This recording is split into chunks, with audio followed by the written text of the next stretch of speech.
prosseguindo aí a nossa aula de geografia.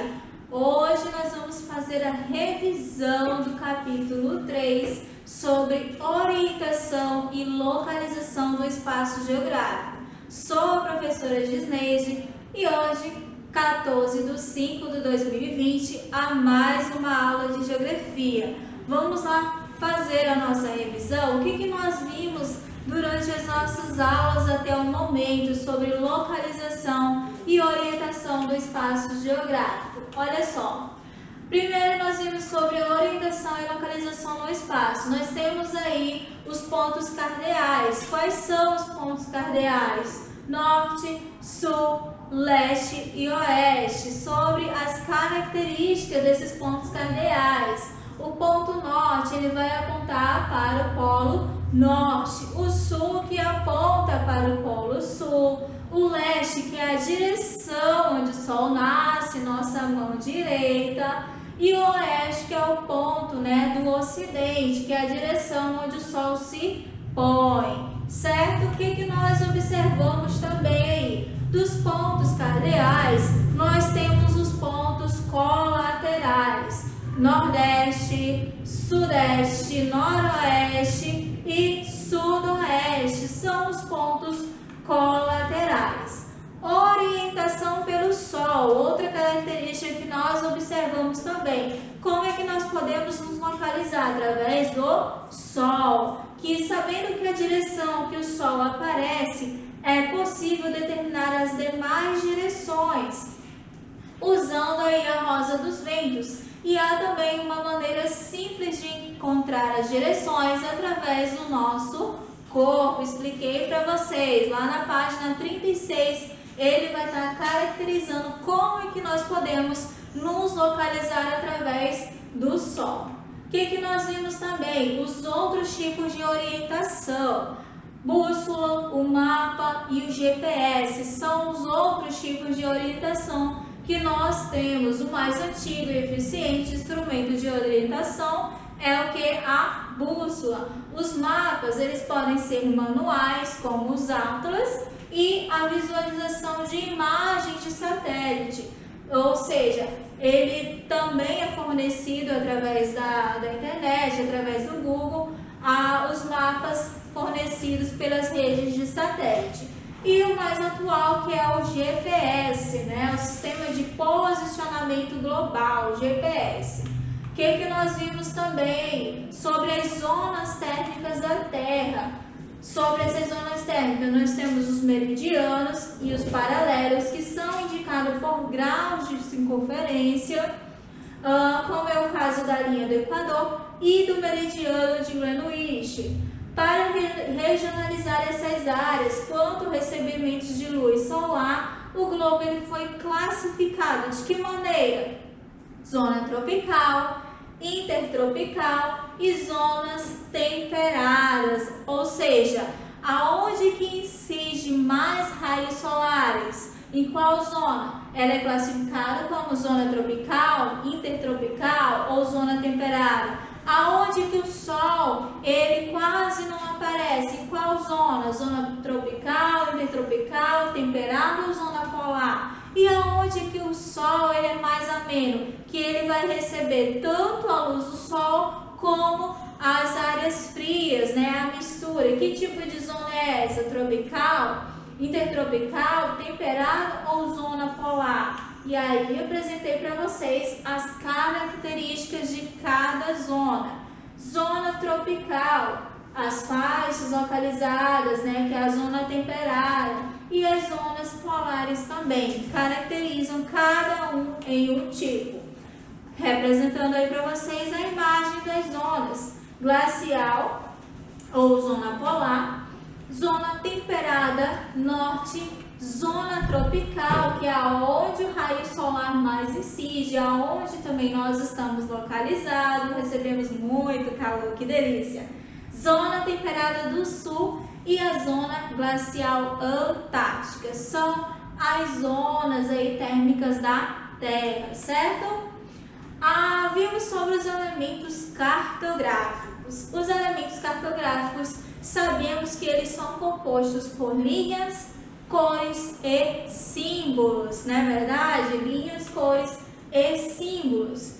Vimos também os fusos horários, né? Para que servem esses horários? Você já se perguntou por que os horários eles são tão diferentes entre os países ou entre as regiões? Então, ele vai caracterizar o quê? Que isso acontece porque, em virtude dos movimentos de rotação da Terra.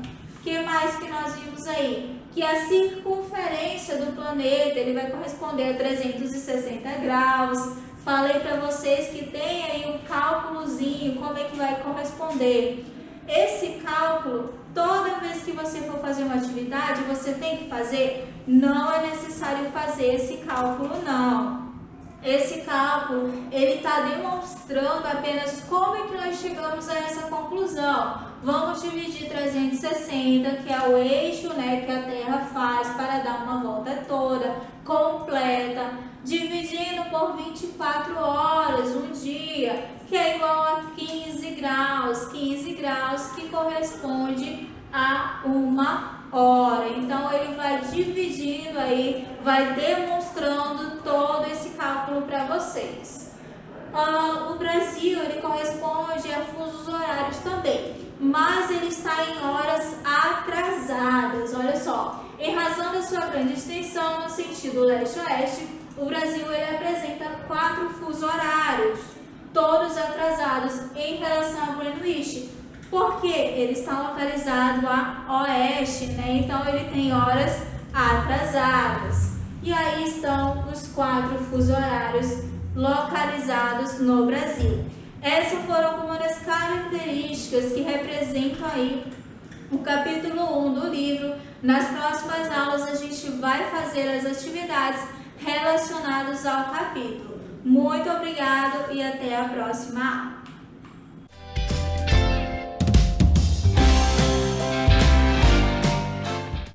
Hello students! Vamos lá para a nossa segunda aula dessa semana, então? A aula aqui, a gente vai dar continuidade ao tema adjectives. Let's go!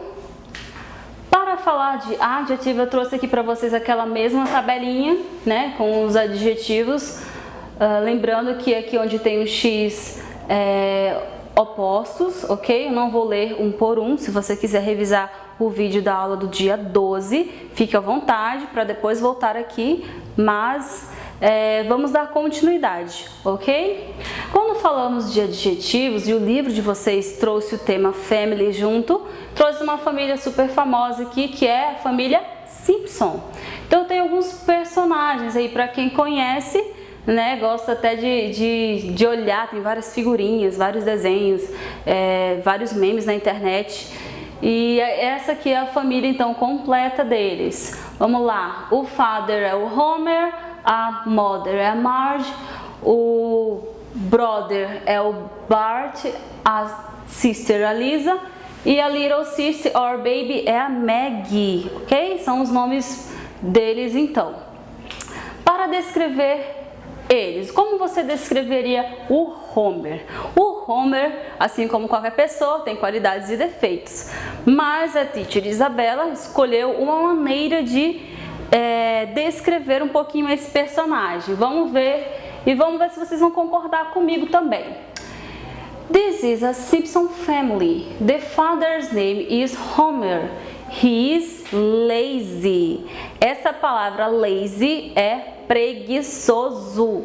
Eu comecei o texto, né, falando sobre a família. Essa é a família Simpson. The father's name, o nome do pai é Homer. Ele é preguiçoso. Vamos lá, continuidade então.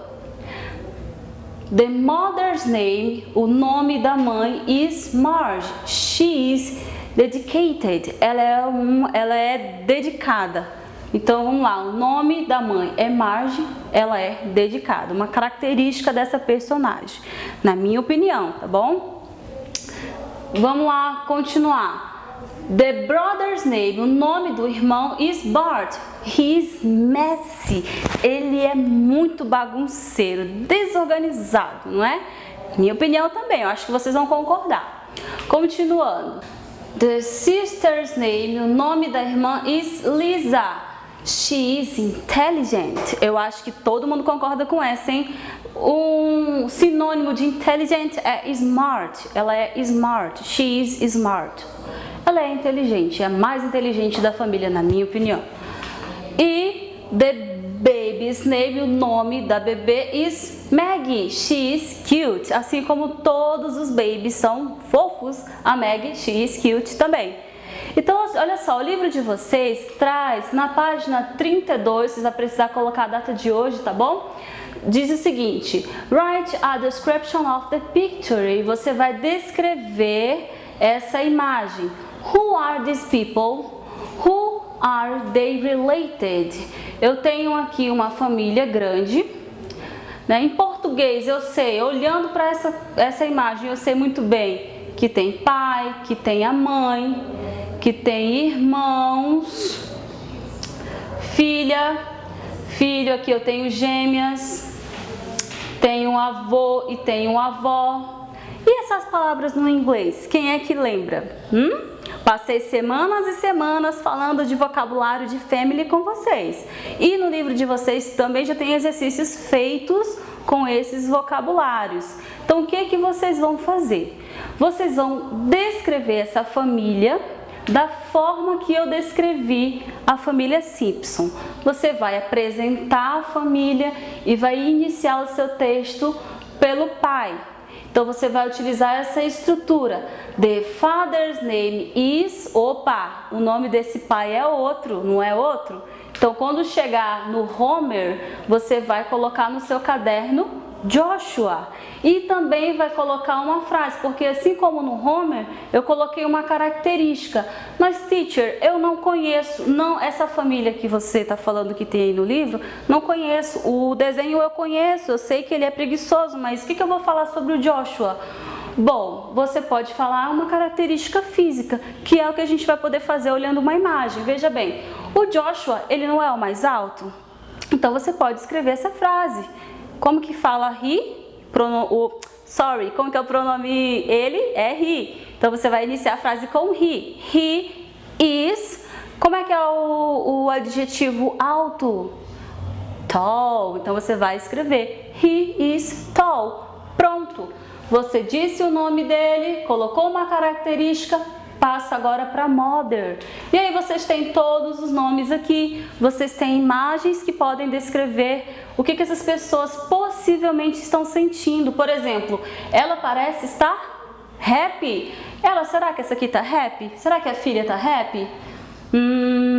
Não sei. E aí, e essas gêmeas aqui, elas estão com cara de quem apronta, não é? Uma pessoa aí bem difícil. Então assim, teacher, eu quero falar um adjetivo que você não ensinou. Então assim, a dica que eu dou para vocês é: tem dicionário de inglês em casa, bilíngue? Pesquisa lá, eu já fiz uma aula aqui na escola com vocês como que utiliza o dicionário. Então, palavras que a gente não conhece, a gente procura aí o dicionário. Teacher, eu não tenho, o que eu vou fazer? Não vou fazer a tarefa? Claro que não, né, gente? Tem a internet para isso. Pesquisa, Google Tradutor.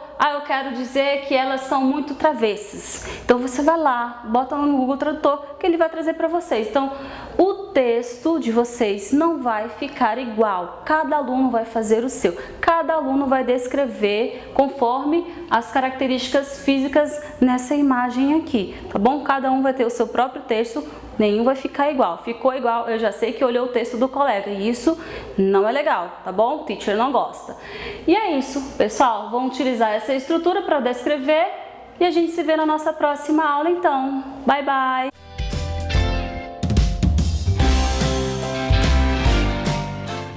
Olá, alunos do sexto ano. Mais uma vez, professora de ciências. E hoje a gente vai corrigir o exercício que a gente passou na aula passada, tá? Então peço que vocês abram o livro de vocês na página 15 e 16 e vocês colocam lá a data de hoje, 14/5, tá? Vamos lá. As respostas elas podem ser parecidas também. Se vocês colocaram parecido com a minha resposta, não tem problema. Se tiver sentido com a resposta, tudo bem. Não precisa que vocês coloquem só o que eu coloco. Eu não sou autoritária para colocar só o que eu coloco, não. Se vocês tiveram um raciocínio e foi de acordo com a resposta de vocês, ok, tá? Vamos lá. Livro de atividade, página 15. 7. Elabore um texto explicando como ocorre o ciclo das rochas. Observe no quadro a seguir alguns termos que podem fazer parte da sua explicação. Então, no livro de vocês tem esse termo, né? Então é só vocês usar esses termos na explicação de vocês. Eu coloquei assim, se tiver parecido não tem problema, tá? Coloquei, ó, as rochas magmáticas podem sofrer fragmentação, desgaste ou decomposição por ação de agentes físicos, químicos e biológicos. Com isso, são formados sedimentos que, com o tempo, se acumulam e se solidificam, formando novas rochas, as quais passam a ser chamadas de rochas sedimentares. As rochas magmáticas e as sedimentares podem sofrer tanto mudanças físicas quanto químicas e ser transformadas em rochas metamórficas, pela ação de altas temperaturas e da pressão no interior da Terra. Quando as rochas presentes na crosta entram em contato com o manto, derretem-se e se formam magma novamente. Este, ao se resfriar no interior da Terra ou na superfície da crosta, transforma-se em rocha magmática. Isso aqui é, no caso, o ciclo das rochas, gente, como que acontece, tá? Uma explicação, resumidamente, de como que acontece. Página 16. 8. Sobre as rochas, o solo e a formação dos fósseis, escreva V para as alternativas verdadeiras e F para as alternativas falsas. Depois reescreva as alternativas falsas, tornando-as verdadeiras. Então vamos lá. A. O solo resulta de mudanças bem lentas que ocorrem nas rochas, as quais são decorrentes da ação de fatores ambientais, como ventos, chuvas e mudanças de temperaturas. E aí, qual a resposta? Verdadeiro. B. Todos os tipos de rochas podem apresentar fósseis? Falso. As que fazem isso são as sedimentares, que elas vão sendo degradadas e fazendo aquelas camadas, né? Nisso vai ficando alguns fósseis ali empilhados por muito tempo.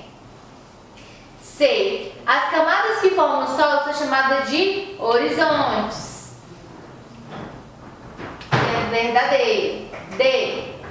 As rochas são formadas por minerais. Verdadeiro. Mostrei para vocês também na aula passada, que vocês olhando no microscópio, vocês conseguem ver várias composições diferentes, né? Cores diferentes. Então, realmente as rochas são formadas por minerais. Ok? 9. Por meio do estudo de fósseis, temos hoje noção de como eram e como se comportavam os seres vivos que habitaram o nosso planeta há milhões de anos. Retomando o que você aprendeu sobre o assunto, responda as questões. A. O que são fósseis? Resposta. São vestígios de seres vivos preservados ao longo do tempo, por meio de processos naturais, né? Aqui tá fácil também. B. Do que a maioria dos fósseis é formada? Resposta. É formada de partes de organismos que são mais resistentes, como conchas, dentes e ossos, que são a parte que são mais durinhas, né? E não são, como que fala? Decomposto, né? E daí fica lá debaixo da rocha, acaba que se solidifica, vem os minerais e acaba que fica por muitos e muitos anos ali. Página 16. 10. Organismos mortos podem ser cobertos por grãos de areia. As partes mais duras e resistentes, com ossos ou carapaças, podem permanecer preservadas e protegidas no interior de algumas rochas formadas por sedimentos constituindo fósseis. A. Identifique o tipo de rocha em que esses fósseis poderiam ser encontrados. Como eu falei para vocês sobre a rocha sedimentar, quando é a rocha que acaba tendo as camadas, né, com o tempo, então é a rocha sedimentar, que é as que são formadas em camadas, né? Página 16. B.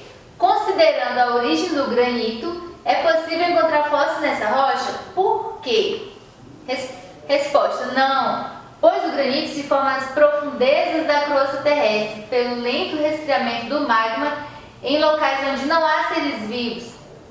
Além disso, o calor do magma destruiria completamente qualquer organismo. Então essa aqui seria a resposta correta, ok? Não acertou? Apaga e copia de novo, para não ficar errado. Página 16, 11. A paleontologia é uma ciência que estuda os fósseis. Elabora um pequeno texto para explicar a importância desse estudo. Então é pessoal, tá? Vocês podem colocar de acordo com o entendimento de vocês. Mas baseado aqui eu fiz um, se estiver parecido também não tem problema, mas vejam aí se confere com o texto de vocês. Eu coloquei assim, ó. Estudando os fósseis, os paleontólogos podem deduzir características do ser vivo em questão, como estrutura, época em que foi extinto e parentesco com as espécies atuais, pesquisar o ambiente natural do passado, determinar a idade das rochas, auxiliando na identificação o período geológico, né? Então essa aqui é um textozinho para explicar esse estudo, ok? Então por hoje é só, né? Espero que vocês tenham acertado e é isso. Até mais!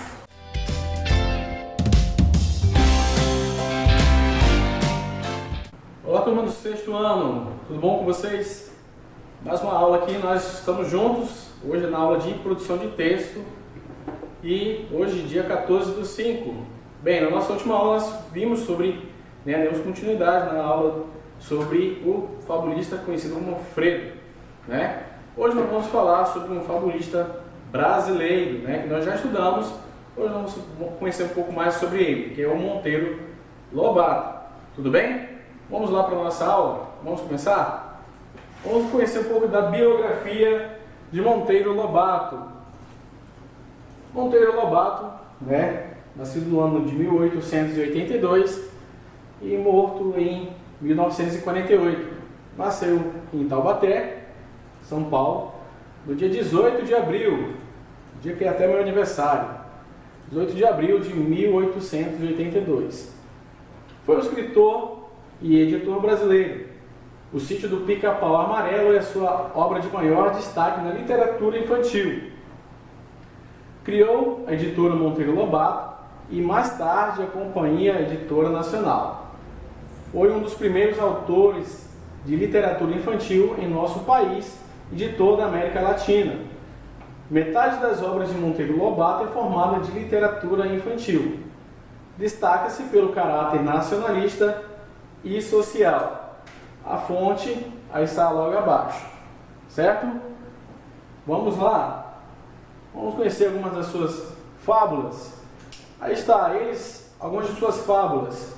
Aí vem o cavalo e o burro, a coruja e a águia, o lobo e o cordeiro, o corvo e o pavão, a formiga má, a garça velha, as duas cachorras, o jabuti e a peruva, o macaco e o coelho, o rabo do macaco, os dois burrinhos, os dois ladrões e a caçada da onça. Mas vamos conhecer alguns outros aqui, vamos ler alguns dele, vamos lá. O touro e as rãs. Vamos ler juntos? Vamos lá. Enquanto dois touros furiosamente lutavam pela posse exclusiva de certa campina, as rãs novas, à beira do brejo, divertiram-se com a cena. Uma rã velha, porém, suspirou. Não se riam, que o fim da disputa vai ser doloroso para nós. Que tolice! Exclamaram as rãzinhas. Você está caducando, rã velha. A rã velha explicou-se. Brigam os touros. Um deles há de vencer e expulsar da pastagem o vencido. O que acontece? O animalão surrado vem meter-se aqui em nosso brejo e ai de nós. Assim foi.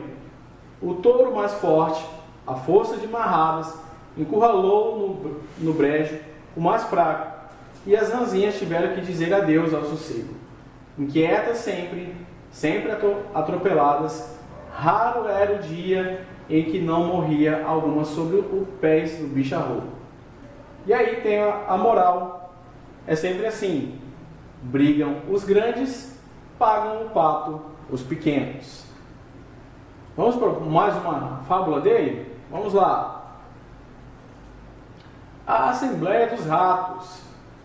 Aí tem até uma imagem do nosso Maurício de Souza com a Turma da Mônica. Vamos lá.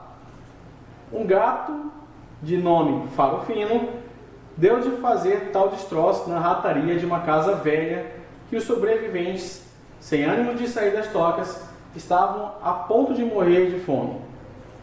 Tornando-se muito sério o caso, resolveram reunir-se em assembleia para o estudo da questão.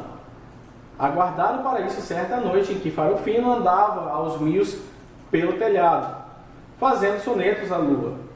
Acho, disse um deles, que o meio de nos defendermos de Farofino é atarmos um guizo ao pescoço. Assim que ele se aproxime, o guizo o denuncia e pomos-nos ao fresco a tempo. Palmas e bravos saudaram a luminosa ideia. O projeto foi aprovado com delírio. Só votou contra um rato casmurro, que pediu a palavra e disse: está tudo muito direito, mas quem vai amarrar o guizo no pescoço do Farofino? Silêncio geral. Um desculpou-se por não saber dar nó, outro porque era tolo, todos porque não tinham coragem. E a assembleia dissolveu-se no meio da geral consternação. Aí tem a moral: dizer é fácil, o fazer que são outra história. E aí, essa foi a nossa aula de hoje, turma. Nós falamos sobre a história de Monteiro Lobato e suas fábulas. Lemos aqui a fábula do Touro e as Rãs e a Assembleia dos Ratos. Certo, turma? Então, espero que você continue estudando bastante. Eu sei que você já conhecia um pouco da história de Monteiro Lobato, até pedi um exercício sobre isso, mas essa foi a nossa aula de hoje, certo, turma? Um abraço virtual para vocês e até a próxima.